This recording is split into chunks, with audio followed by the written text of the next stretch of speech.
Hello दोस्तों, आज हम आपको 12th class subject pol science और चैप्टर का नाम है भारतीय राजनीति नए बदलाव पार्ट फर्स्ट के बारे में बताएंगे। दोस्तों, इस चैप्टर में हमने 5 टॉपिक या क्वेश्चंस लिए हैं, तो आइए समझते हुए चलते हैं इन टॉपिकों या क्वेश्चंस को। सबसे पहला क्वेश्चन हमारे सामने है कि 1980 के दशक के उत्तरार्ध मतलब बाद में, तथा 1990 के दशक के पूर्वार्ध मीन 1990 के दशक के शुरुआती समय में क्या प्रमुख घटनाएं घटी। दोस्तों, हम क्वेश्चन से लेके चल रहे हैं 1980 के दशक के अंतिम दौर में तथा 1990 के दशक के शुरुआती वर्षों में क्या प्रमुख घटनाएं घटी। तो दोस्तों, ये वे घटनाएं हैं जिन्होंने भारतीय राजनीति को, अर्थव्यवस्था को काफ़ी हद तक प्रभावित करने का काम किया। सबसे पहला पॉइंट हमारे सामने है कांग्रेस प्रणाली का समापन। क्या है कांग्रेस प्रणाली? तो कांग्रेस प्रणाली से हमारा अभिप्राय या कांग्रेस प्रणाली शब्द का उपयोग हम कांग्रेस पार्टी के निरंतर सत्ता में बने रहने के लिए करते हैं। 1952 के प्रथम लोकसभा चुनावों से लेकर 1977 तक कांग्रेस पार्टी सत्ता में देखने को मिली।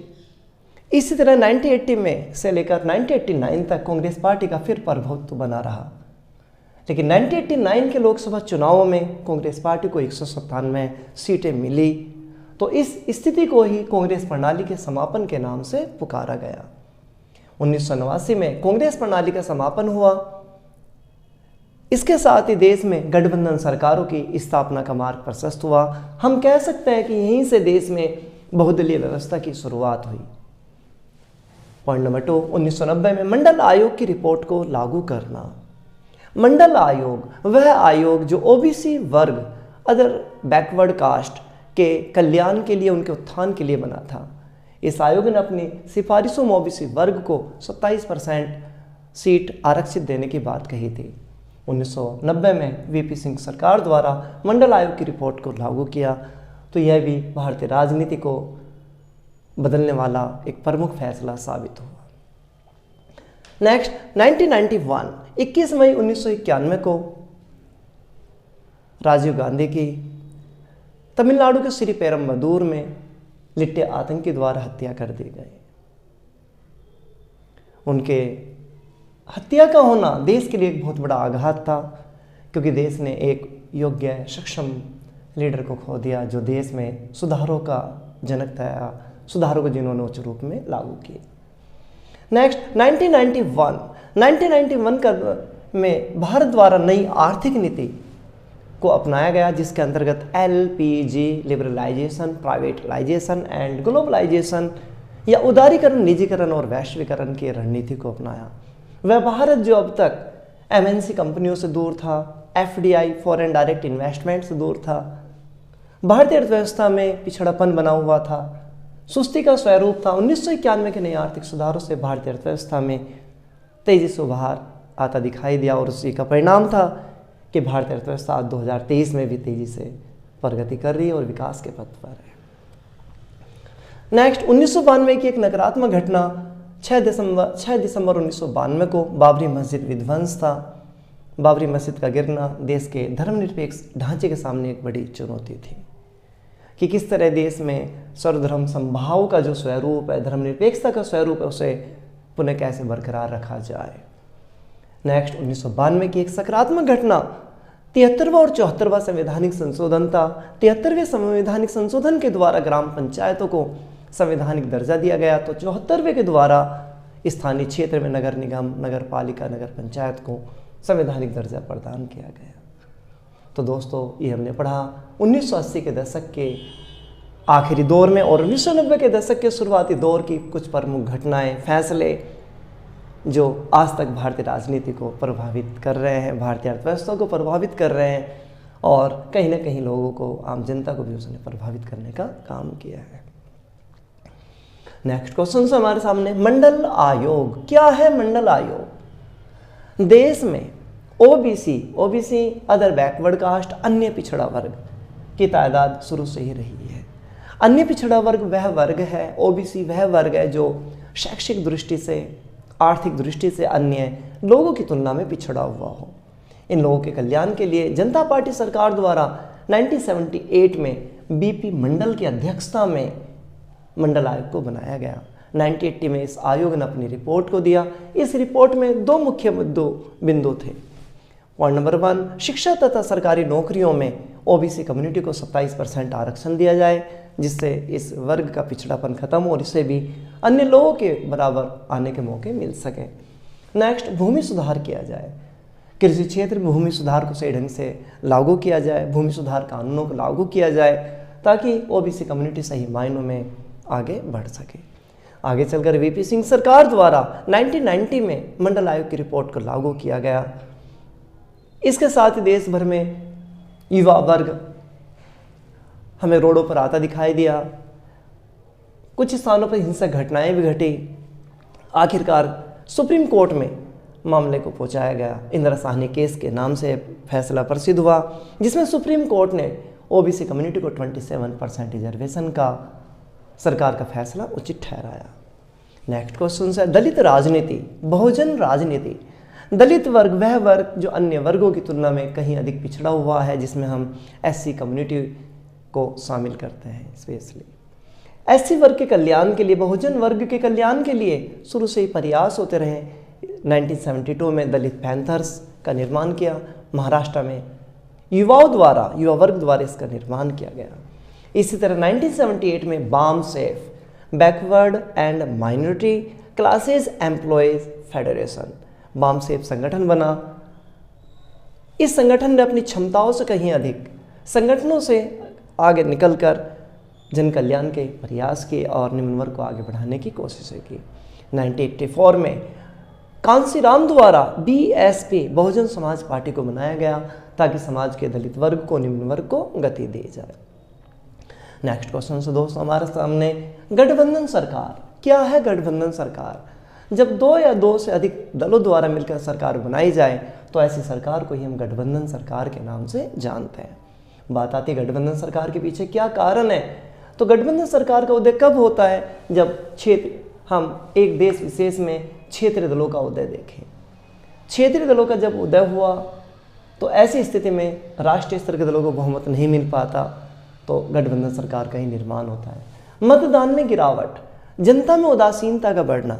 जब जनता उदासीन होती है, मतदान नहीं होता। जब मतदान नहीं हो, किसी पार्टी को बहुमत नहीं मिलेगा, रिजल्ट गठबंधन सरकार होगी।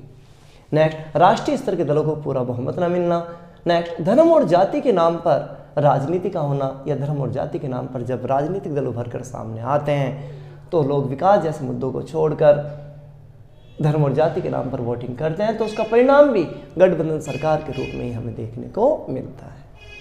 नेक्स्ट क्वेश्चन हम अब पढ़ना चाहेंगे गठबंधन सरकार के कारण पढ़े। अब हम पढ़ना चाहेंगे इसका स्वरूप या विकास। भारत में केंद्रीय स्तर पर गठबंधन सरकार की शुरुआत 1989 से मानी जाती है। जब किसी भी पार्टी को पूरा बहुमत नहीं मिला तो इस स्थिति में अलग अलग राजनीतिक दल एक मंच पर आए, जैसे Janata Dal, Bharatiya Janata party, CPI communist party of India and other party, और इन्होंने राष्ट्रीय मोर्चा का निर्माण किया जिसमें वीपी सिंह प्रधानमंत्री बने। केंद्रीय स्तर पर गठबंधन सरकार का यह पहला स्वरूप था। उसके बाद 1990 से 91 में राष्ट्रीय मोर्चा फिर बनाया गया जिसमें कांग्रेस पार्टी, सीपीआई और जनता दल आदि मौजूद थे। इस सरकार में श्री चंद्रशेखर देश के प्रधानमंत्री बने। 1991 से 1996 में नरसिम्हा राव प्रधानमंत्री बने। 1996 में मई जून 13 दिन के लिए अटल बिहारी वाजपेयी बने। 1996 से 1997 संयुक्त मोर्चा का निर्माण हुआ, अलग अलग राजनीतिक दलों ने मिलकर बनाया, जिसमें एचडी देवगौड़ा देश के प्रधानमंत्री बने। 1997 से 1998 संयुक्त मोर्चे का फिर निर्माण किया गया। इसमें आई के गुजराल, इंद्र कुमार गुजराल देश के प्रधानमंत्री बने। 1999 से 2004 के बीच एनडीए, नेशनल डेमोक्रेटिक अलायंस, राष्ट्रीय जनतांत्रिक गठबंधन का निर्माण हुआ, जिसमें अटल बिहारी वाजपेयी प्रधानमंत्री बने। 2004 से 2014 के बीच यूपीए, यूनाइटेड प्रोग्रेसिव अलायंस या संयुक्त प्रगतिशील गठबंधन का निर्माण हुआ, जिसमें मनमोहन सिंह प्रधानमंत्री बने। तो हमने पढ़ा गठबंधन सरकारों का भारत में स्वरूप। नेक्स्ट क्वेश्चन है क्या है सांप्रदायिकता? सांप्रदायिकता वह स्थिति है जिसके अनुसार धर्म के नाम पर लोगों में, दलों में संघर्ष देखने को मिलता है। व्यक्ति अपने धर्म को श्रेष्ठ मानता है, अन्य धर्मों को तुच्छ जब माने तो उस स्थिति को हम क्या कहते हैं, सांप्रदायिकता के नाम से जानते हैं। सांप्रदायिकता के उदय के लिए अलग अलग कारक हैं। धर्म के नाम पर जब दलों का निर्माण हो, नेताओं के भड़कीले भाषण, सरकार सांप्रदायिकता के नाम पर जब मूक बनी रहे, चुप बनी रहे, घटनाओं के खिलाफ एक्शन ना ले, तो सिचुएशंस में ऐसे लोगों को नफरत फैलाने का मौका मिल जाता है, जिसका परिणाम सांप्रदायिकता होती है। इसके अलावा अशिक्षा, पिछड़ापन, कट्टरता कहीं ना कहीं सांप्रदायिकता के उदय के लिए रिस्पॉन्सिबल है। दोस्तों बात आती है कि सांप्रदायिकता के क्या प्रभाव पड़ते हैं, तो सांप्रदायिकता के प्रभाव एक देश पर काफ़ी नकारात्मक पड़ते हैं। 1947 में सांप्रदायिकता के कारण ही बड़े पैमाने पर जान माल की हानि हुई, लाखों बेगुनाह लोग मौत के घाट उतार दिए गए। समय समय पर हमने सांप्रदायिकता के नाम पर दंगों का स्वरूप भी देखा। देश के अलग अलग भागों में दंगे होते भी रहे, जिनमें सिर्फ और सिर्फ बेगुनाह लोग मारे गए, राष्ट्रीय एकता को नुकसान पहुंचा, विदेशों में हमारी छवि खराब हुई। तो दोस्तों हम कह सकते हैं कि सांप्रदायिकता देश के लिए वास्तव में विनाशकारी स्वरूप में। हेलो दोस्तों, अब हम आपको भारतीय राजनीति ने बदलाव पार्ट सेकंड के बारे में बताएंगे, जिसमें 6 टॉपिक या क्वेश्चंस लिए हैं। तो दोस्तों सबसे पहला क्वेश्चन हमारे सामने है कि 1989 के बाद भारतीय राजनीति में राजनीतिक दलों के बीच किस तरह एक नई सहमति का दौर देखने को मिला है। भारत में आज करीब 2000 के करीब राजनीतिक दल है। यदि हम राजनीतिक दलों की नीतियों कार्यक्रमों को देखें तो लगभग सभी दलों की नीतियां कार्यक्रमों में हमें अंतर देखने को मिलता है। लेकिन 1989 के बाद भारत में राजनीतिक दलों के बीच एक नई सहमति देखने को मिल रही है। कुछ मुद्दे ऐसे हैं जो लगभग सभी राजनीतिक दलों के घोषणा पत्र का हिस्सा बने हुए हैं, जैसे नई आर्थिक नीति यानी मुक्त व्यापार को लेकर। नई आर्थिक नीति वह नीति है जिसको 1991 में भारत द्वारा अपनाया गया, जिसके घटकों के रूप में उदारीकरण, निजीकरण और वैश्वीकरण थे। 1991 के बाद से लेकर आज 2023 में लगभग सभी राजनीतिक दलों की आर्थिक दृष्टि से नीतियों को देखें तो सभी की सभी पार्टी मुक्त व्यापार का समर्थन कर रही हैं और नई आर्थिक नीति को स्वीकार कर रही हैं। नेक्स्ट, SC, ST एंड पिछड़ी जातियों का कल्याण। एक समय था जब कुछ विशेष राजनीतिक दल SC, ST और पिछड़ी जातियों के कल्याण के लिए बने थे। माना जाता है कि दल उन जातियों का उत्थान करेंगे, परंतु यदि आज हम सभी राजनीतिक दलों की नीतियों को देखें तो हम पाएंगे कि सभी के सभी दल SC, ST और पिछड़ी जातियों का कल्याण चाहते हैं। नेक्स्ट, राष्ट्रीय राजनीति में क्षेत्रीय दलों का प्रभाव बढ़ना। आज के समय में राष्ट्रीय स्तर की राजनीति में क्षेत्रीय दल अपनी भूमिका को प्रभावी रूप से निभा रहे हैं। यहाँ तक कि क्षेत्रीय स्तर के दल धीरे धीरे अपने प्रभाव को बढ़ाते हुए राष्ट्रीय स्तर के दर्जे को प्राप्त करने की ओर बढ़ रहे हैं। राष्ट्र राजनीति में क्षेत्रीय दल की भूमिका का बढ़ना हमारे लिए एक सकारात्मक संकेत है कि किस तरह क्षेत्रीय स्तर के राजनेता भी राष्ट्रीय स्तर की राजनीति में अपना प्रभाव बढ़ा रहे हैं, आगे बढ़ रहे हैं। नेक्स्ट, विचारधारा की जगह सत्ता प्राप्ति। आज के समय में राजनीतिक दलों की अपनी कोई निश्चित विचारधारा नहीं है। लगभग हर राजनीतिक दल का अपना कार्यक्रम है, नीतियां हैं, परंतु जब सत्ता प्राप्ति की बात आती है तो राजनीतिक दल अपनी विचारधारा को भूलते हुए सत्ता प्राप्ति की तरफ बढ़ रहे हैं। नेक्स्ट, लगभग सभी राजनीतिक दल धर्म, जाति की नकारात्मक राजनीति का उपयोग कर रहे हैं और अवसरवादिता का लगभग सभी राजनीतिक दलों में स्वरूप बढ़ रहा है। तो हम कह सकते हैं कि नैतिकता आदि का रूप राजनीतिक दलों के लिए अब लुप्त हो चुका है और उनके सामने मेन उद्देश्य सत्ता में बने रहना है, जिसके लिए धर्म, जाति और अवसरवादिता, कूटनीति, साम दाम दंड भेद का उपयोग करके राजनीति में बने रहने की रणनीतियाँ अपनाई जा रही हैं। तो दोस्तों हमने पढ़ा 1989 के बाद राजनीतिक दलों के बीच एक नई सहमति। नेक्स्ट क्वेश्चन हमारे सामने है शाहबानो केस।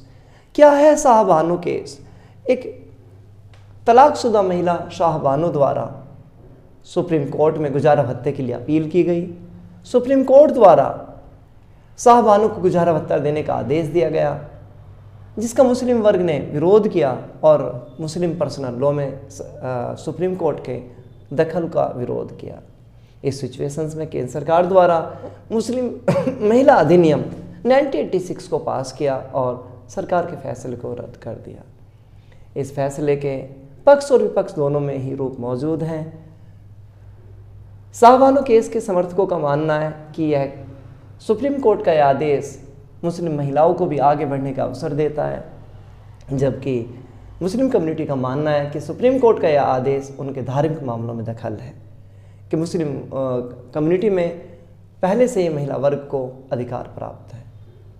नया क्वेश्चंस हमारे सामने दोस्तों, कांग्रेस प्रणाली क्या है? कांग्रेस प्रणाली, तो कांग्रेस प्रणाली शब्द का उपयोग कांग्रेस पार्टी के सतरंगे स्वरूप, अलग अलग धर्म, जाति, भाषा, विचारधारा, क्षेत्र आदि के लोगों के शामिल होने और कांग्रेस को सभी को आत्मसात करने और सभी के साथ चलने की नीति से था। 1952 से 1977, 1980 से 1989 तक कांग्रेस प्रणाली का, कांग्रेस पार्टी का यही स्वरूप हमें देखने को मिला। नेक्स्ट क्वेश्चन से दोस्तों, 2014 के बाद भारतीय राजनीति में क्या प्रमुख परिवर्तन देखने को मिले?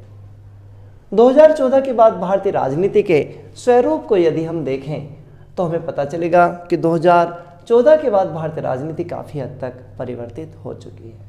जैसे बीजेपी का प्रमुख पार्टी के रूप में उभरना। 2014 के बाद बीजेपी राष्ट्रीय स्तर पर सरकार बनाने में कामयाब हुई। 2019 के चुनाव में भी बीजेपी पुनः सत्ता में आई और नरेंद्र मोदी प्रधानमंत्री बने। इसके अलावा अलग अलग राज्यों में भी बीजेपी का प्रभाव हमें देखने को मिला। नेक्स्ट, क्षेत्रीय दलों का तेजी से उभरना। 2014 के बाद क्षेत्रीय दलों ने तेजी से अपना उत्थान किया। अलग अलग स्टेट में क्षेत्रीय दलों ने अपनी सरकार को कायम रखा, या हम कह सकते हैं कि क्षेत्रीय दलों के प्रभुत्व में कोई कमी नहीं आई, बल्कि तेजी से उनका जनाधार बढ़ रहा है। आज देश के अलग अलग राज्यों में क्षेत्रीय दल एक ताकतवर रूप में मौजूद है। जैसे पश्चिम बंगाल ममता बनर्जी, बिहार राष्ट्रीय जनता दल यूनाइटेड, इस तरह दक्षिणी भारतीय राज्यों में तमिलनाडु डीएमके, अन्य राज्यों में भी क्षेत्रीय दल अपने प्रभाव को बढ़ाए हुए हैं। नेक्स्ट, जाति धर्म अवसरवादिता का बढ़ना। नेक्स्ट, भारतीय जनता का उदासीन होना। वर्तमान समय में भारतीय जनता अपने वोट के अधिकार के प्रति उदासीन है, भारतीय राजनीति में होने वाले परिवर्तनों को लेकर उदासीन है, और ये हमारे देश के लिए एक अच्छा संकेत न होकर बुरा संकेत बना हुआ है। नेक्स्ट, भारतीय राजनीति को सुधारने के उपाय। दोस्तों, भारतीय राजनीति देश का एक आधार, हम एक लोकतांत्रिक देश में रह रहे हैं। लोकतांत्रिक देश का मतलब है कि हाँ, सभी राजनीतिक दल हैं, जनता है। एक देश का विकास कब हो सकता है? जब वहाँ पर राजनीतिक दल एक अपने सशक्त होने का परिचय दें, उनके पास एक ठोस कार्यक्रम हो, देश को विकास के रास्ते पर ले जाने का कार्यक्रम हो, सभी को समानता के साथ आगे चलने का प्रोग्राम हो उनके पास। इसके साथ साथ जनता की सक्रियता भी इसमें जरूरी है। तो दोस्तों, भारतीय राजनीति को सुधारने के उपायों में कुछ पॉइंट हैं, जैसे झूठे वायदों पर रोक लगाकर। सत्ता प्राप्ति के लिए राजनीतिक दल आमतौर पर झूठे वायदे करते हैं, जो कि लोकतंत्र को कहीं ना कहीं नुकसान पहुंचाते हैं, जनता को भ्रम में रखते हैं, और ये लोकतंत्र के लिए उचित नहीं है, तो इन पर रोक लगाई जाए। नेक्स्ट, पिछले कुछ समय से लगातार भारतीय राजनीति में जाति धर्म भाषा क्षेत्रीय संस्कृति जैसे शब्दों का उपयोग करते हुए सत्ता को हथियाने का प्रोसेस चल रहा है। जनता राजनीतिक दलों के चक्रव्यूह में फंसकर वोट देने को तैयार हो जाती है, जिसका परिणाम सकारात्मक ना होकर नकारात्मक ही होता है। इसी तरह अपराधी किस्म के लोग राजनीति में लगातार बढ़ रहे हैं। धन बल का प्रयोग राजनीति में निरंतर बढ़ता जा रहा है। तो जरूरत इस चीज़ की कि अपराधियों का चुनावी बहिष्कार किया जाए और स्वयं चुनाव आयोग इस संदर्भ में अपनी सक्रियता का परिचय दे। नेक्स्ट, जनता जागरूक हो मेन कि वह अपने मत का सक्रिय रूप से निष्पक्ष रूप से बिना दबाव के उपयोग करें, और राजनेताओं की सरकार की अगर कोई गलत एक्टिविटी या गतिविधि है तो उसका वह विरोध भी करें। तभी हम भारतीय राजनीति अपने देश को विकास के पथ पर आगे बढ़ा सकते हैं। नेक्स्ट, एक दलीय, द्विदलीय और बहुदलीय व्यवस्था का क्या अर्थ है?